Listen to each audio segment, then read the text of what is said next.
Well, today the court agreed with the Crown that white-collar crime in Saskatchewan is going to be treated severely, harshly for frauds over $1 million. The range is still quite clearly upper-end penitentiary sentence, and that's the reason why we believe that the judge imposed the 7 years, 3 months to Ms. Pastuch for her fraud.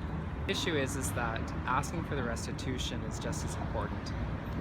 Parliament has dictated that we try, when we can, to make the victims whole, and that's what the restitution order is about. Even if it ends up just being symbolic, it's part and parcel of holding an accused accountable.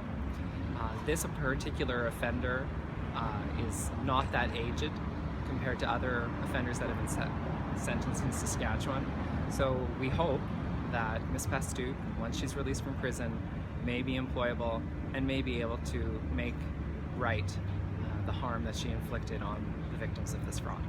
So the fine in lieu of forfeiture, instead of the assets that a fraudster may still be in possession of being defaulted to the Crown, where those assets have been dissipated or transferred or can no longer be located, that at that point the sentence says that fine is for a fixed amount.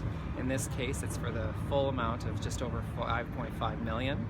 If she does not pay that back within the time frame that has been set out by the court, which is 12 years after she's finished her sentence, she would serve an additional 5 years consecutive of jail.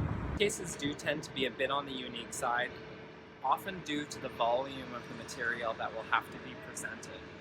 That presents certain challenges for the review, the investigative stage, but also the ability for defense. And in this case, there was obviously a number of defense counsel that had to review volumes and volumes.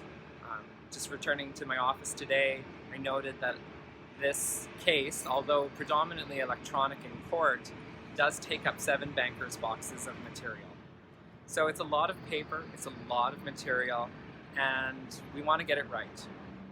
Ultimately, there was also some proceedings in this matter which took things a little bit longer due to the changes of counsel and the issues that were specific to this case, which would make it longer than average, certainly, even for frauds. But in general, frauds do tend to take a little bit longer to go through the criminal proceedings.